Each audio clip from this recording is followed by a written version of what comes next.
School trips are expensive, especially in private schools. And I know you're used to the public school costs. It's pointless for you to try and afford to go. No worries, I'll bring you a souvenir. My daughter's homeroom teacher is blunt, and his tone is belittling.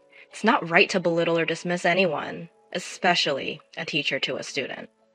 My name is Natalie. My brother and I lost our parents in a fatal car accident when we were young. I was 8 and my brother was 15. When they passed, the rest of the family was left to figure out what to do with us.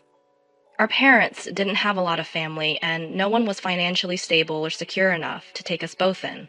We can't take them both in because we can barely raise one. We already have 2 kids ourselves. Double the kids? No way. So we realized that all we had in this life now was each other. I was only in 3rd grade. I clung to my brother hard. I was constantly crying. My brother was upset that he couldn't fix the things that I was going through. At 15, he's barely an adult and barely a kid. He could only do so much. One relative finally agreed to take me in. I'm sorry we can't have the both of you here with us, but we figured one of you could stay here and the other would have to stay in a foster home or a shelter. I understood the situation, but I thought separating us was only going to make things worse. Please look after her. I'll take the foster home. My brother insisted. He had no problem sacrificing that for me. Hey, I'll be fine. Just because I'll be in foster care, it doesn't mean that I won't be well taken care of. He was holding my hand tight and assured me that I deserve this, that he wants this for me. I felt the warmth in his hand, and before I knew it, I was crying and begging him to stay. The family that took me in must not have been too excited because it always felt like I was a stranger living in their home, like there was an unspoken divide between us. I felt alone. The shelter that my brother ended up residing in was far. The long distance was hard, but we kept in contact by talking to each other on the phone when we could.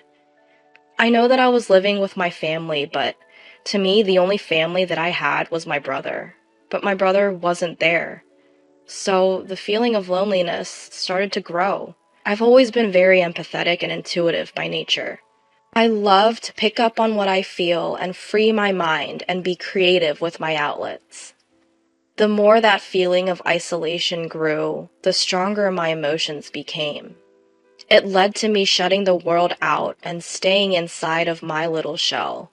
As I went through middle school and high school, the feeling of loneliness continued to follow me. I started to write my feelings out on paper. I started to create exciting stories, and it came to me naturally. Eventually, I showed my brother some of my writing.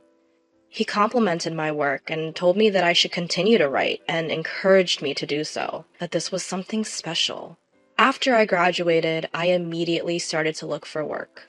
As an avid reader, I managed to find a job at a small publishing company for literary magazines. If the company was any bigger, I would not have applied.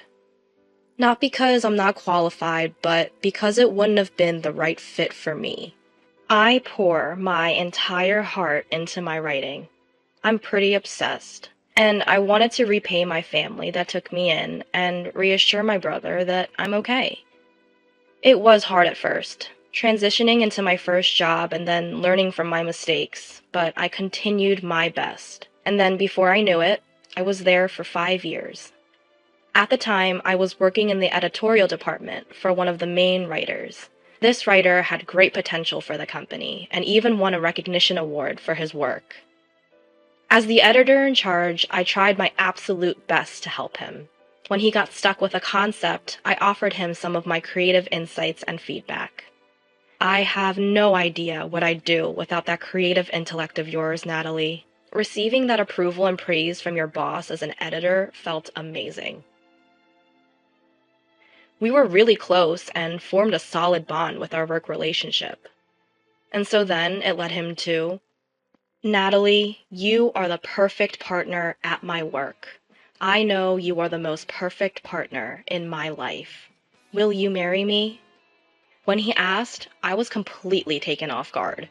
It was so unexpected, especially since we aren't even openly dating or romantically involved. I mean, given the close working relationship, We do know a lot and enough about each other. So I decided, yes, I want to be with you forever. And the words felt natural. My brother was so happy for us. I hadn't seen him much since we lived apart, and he was coming to the wedding.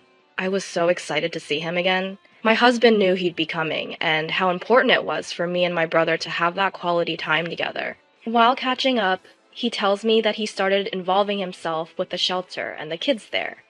He tells me that he helps provide not just in funding for the shelter, but is actively involved in the kids' lives to provide guidance and support. Now, they're all good kids, but there's one in particular that stands out to me.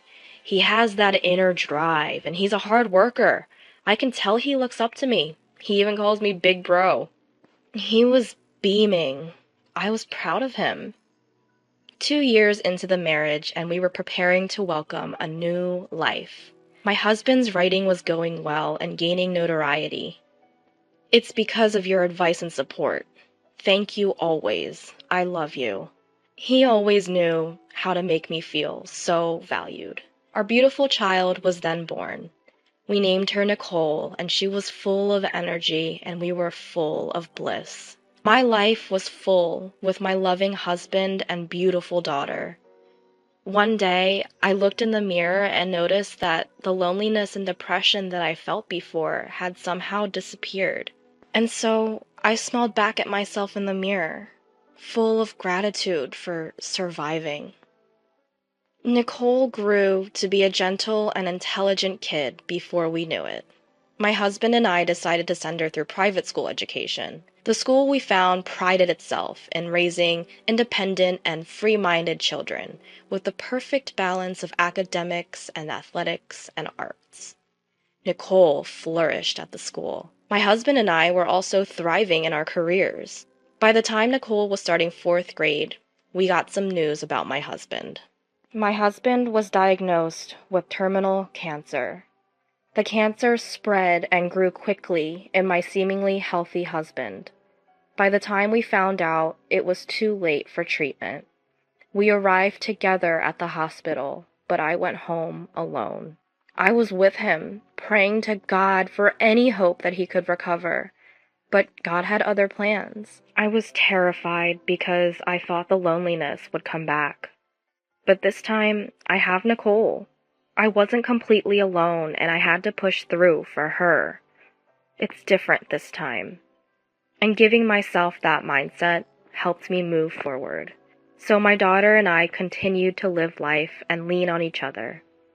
My view on life was even more meaningful to me, and I knew never to take a single moment for granted. Then Nicole finished 4th grade and was about to start her final year of elementary school. Having a new teacher and classmates is nerve-wracking, but she knew that she would be okay.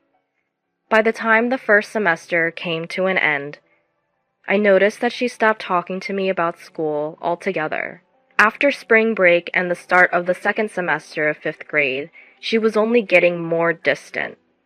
My main concern was that she wasn't enjoying school or being picked on by other kids. As the second semester came to its end, nothing had changed until today. I had to ask her what was going on. I couldn't take it anymore. Hi, I'm Nicole. I'm in the 5th grade. Last year, I lost my dad, and my mom and I were really sad, but my uncle helped us get through it. I'm so glad that my mom was able to grieve and recover. I was so excited to start 5th grade, even though I knew I would have a new teacher and classmates. Well, besides my friend from last year. My teacher told us that he's 28 and in his 6th year of teaching. He gives off like an older, obnoxious brother vibe. My teacher wanted to get to know us as a class and individually, so he had us fill out a little get-to-know-me worksheet. He wanted to interview us based on our answers, one-on-one.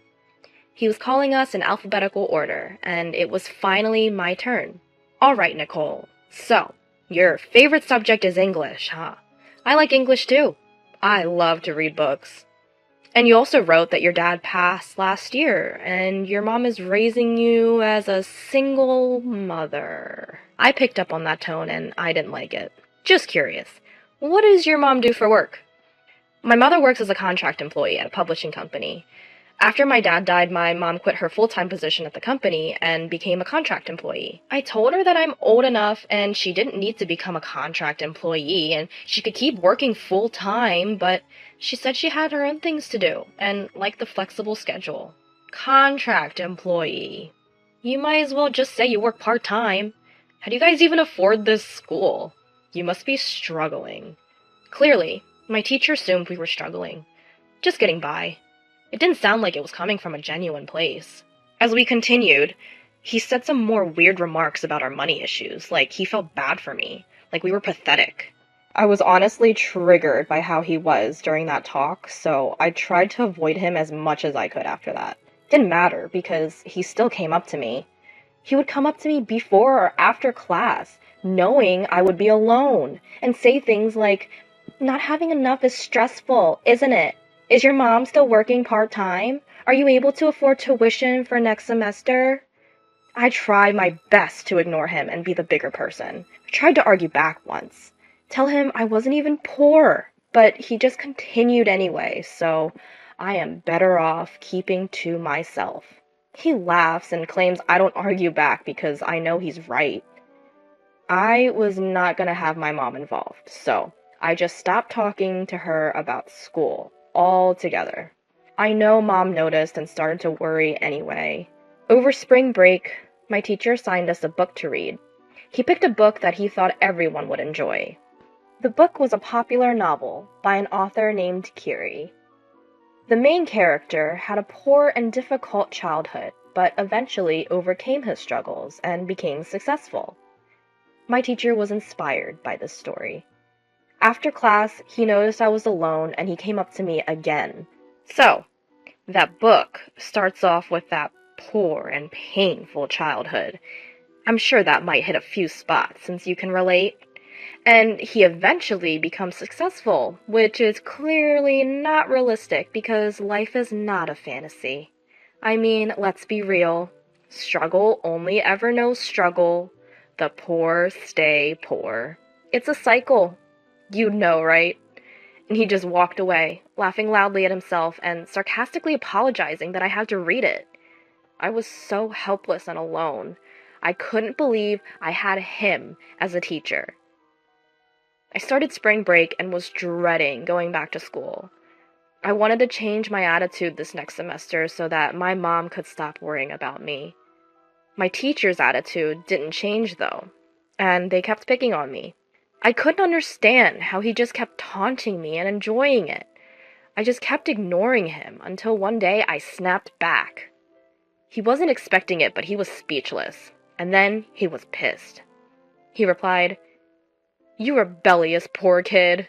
I'll remember this," as he was walking away. This is why I should have just ignored him. At the end of the year, there's an annual 5th grade field trip that takes place. Even though it's not even time for the trip yet, everyone is excited for it and starts talking about it in class. The teacher found his way to me again. "School trips are expensive. A big difference compared to public school trips. I wonder if you'll have to sell your house to try and go." "I'm looking forward to going on the trip with everyone. I'll be here. But, it's all good if you can't make it. The trip is a luxury, and for you, the necessities are more important.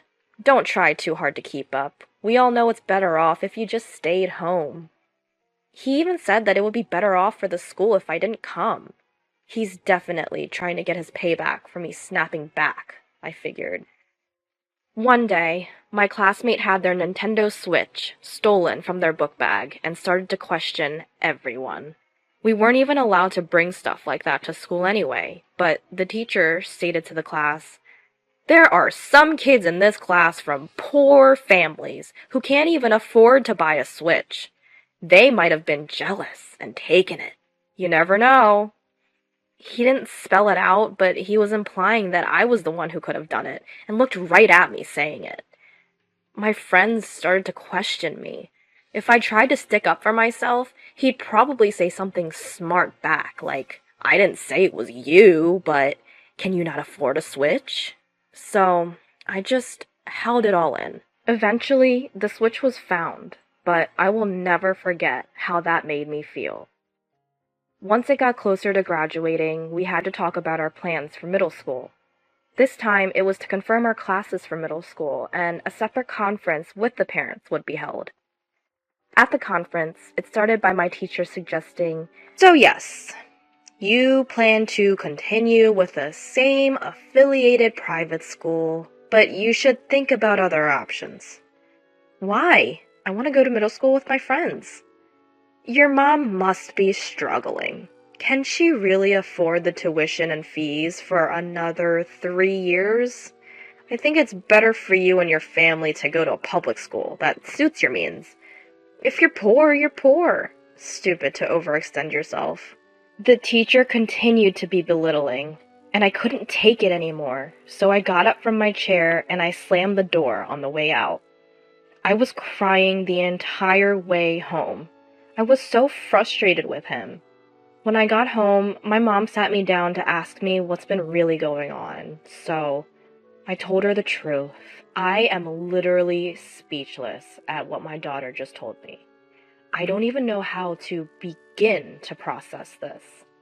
I had no idea my daughter was being harassed at school, and I never thought that it would be her teacher, of all people. And my baby didn't want me to worry, so she kept it all in and dealt with it herself. I hugged my daughter and cried and apologized for her suffering. I had to go to the school and talk to the teacher immediately. I decided to record our conversation on my phone, just in case. "This is unexpected and sudden. I'd assume you'd be working hard, just as I am."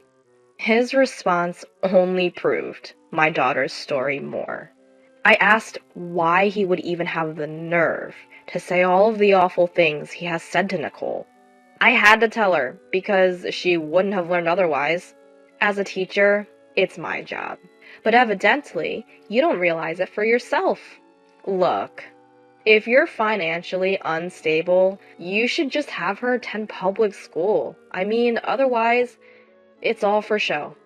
I am not financially unstable. We have never had to worry about money in our life. That's a front right there, if I ever heard one. Contract, part-time, whatever, you're struggling, that's for sure. He interrupted me constantly and talked loudly over anything I had to say. It was impossible for me to have a mature conversation with him. His constant immature remarks were pushing me to the edge. I ran out of patience, and I warned him, "That's enough. I've heard enough. Don't ever talk to my daughter like that again, or I will be back, and you will be sorry." I left the room, leaving the teacher speechless. I slammed the door shut, full of anger, but I didn't care for how loud it was. It felt good. After that confrontation, Nicole told me that he did stop talking to her completely. I honestly didn't think that she'd let it go that easily, but nothing happened, and she made it safely to graduation. I ended up not being able to make the student-teacher-parent conference afterwards. Nicole proudly decided to attend the same middle school as her friends, and the teacher laughed at that. The ceremony ended with the school's anthem. I wished that my husband was still alive to witness this moment with me. Then we started socializing with her friends and their mothers to keep in touch. The teacher made his way towards us. "Oh, are the poor and needy enjoying themselves? I tried to suggest public school, but you're selfish. Life must be tough for the lower class of single-parent families. Private schools aren't fit for the poor." He was saying all of this because he knew it would be the last time he'd ever see me. He did not care that everyone was there listening to him. And then an angry voice came from behind. "Joseph! I did not expect that coming from you. You are absolutely not suited to be a teacher." Usually my brother can keep his composure, especially in public, but he was fuming. Kevin! Big bro, what are you doing here?" He was not expecting to see him. "What are you even saying? You, of all people, know the prejudice and struggle of growing up with a single mother and poor upbringing, especially since we both survived the same shelter. How could you be so low to someone when you know exactly how they feel?" Joseph and my brother met at the shelter. Joseph looked up to my brother growing up, and he was there to help him. Joseph considered him a big bro. My brother supported his dreams of becoming a teacher, and it was him who recommended Joseph to this school once he got his teaching degree. He worked in education himself and provided resources for kids to have a bright future in education, thinking it would be their best chance at a bright future. He had a lot of supporters because of his dedication and vision. The school's principal was one of them, so he gladly offered Joseph a teaching position, given my brother's recommendation. "I'm here with my sister for my niece's graduation." And Joseph realized that Nicole was his niece. And then he realized I was his sister. I decided it was my turn to give it to him straight. My late husband was a famous writer, and we receive his royalties. We can live comfortably off that alone. But I also have my own steady flow of income. He couldn't believe what he was hearing. "The author Curie, the book you are inspired by, and the author who you said you were a huge fan of, is actually me. I made the name up, it's a pseudonym. So, you could imagine the sufficient amount I earn from that alone, too." My husband and I enjoyed collaborating, but I wanted to write something for myself, to put into writing the idea that I had for this novel. And he supported my dream, so I started to write. And the more I wrote, the better the writing got. When my husband passed away, I switched my job to a more flexible schedule to focus all of my attention on it. I could have completely stopped working, but I don't mind staying because I value the company. And that's how I could finally finish writing my book. Joseph directly related to the author in the story with his upbringing and childhood. However, Joseph resented his past and pitied single mothers, so he responded by belittling people. He projected his frustration out on my daughter, someone he knew whose mother must have been struggling. But that is not okay to do, especially if you are a teacher. You are not suitable to be a teacher. Do something else. He didn't say anything back, and instead fell on his knees and started to cry in front of everyone. My brother reported him to the principal, and he was fired shortly after that. I provided the principal with some recorded evidence. It was from when I met and confronted Joseph about his behavior. My brother listened to it and was speechless. He said he was disappointed to see that this was who Joseph turned out to be. It'll be difficult for Joseph to continue teaching. Given his attitude and personality, it's doubtful he'll even last in the profession. I made a bad judgment call there. I had no idea. Hey, don't worry. People like that are rare. Otherwise, this world would be completely doomed. I hope I never grow up to be like that. What a teacher. My brother laughed. And hey, you should start focusing on your happiness. I promise I'm happy, and you don't have to worry about me anymore. Start dating! What are you talking about? You could also start dating yourself and be even happier. As long as she's happy, I'm happy.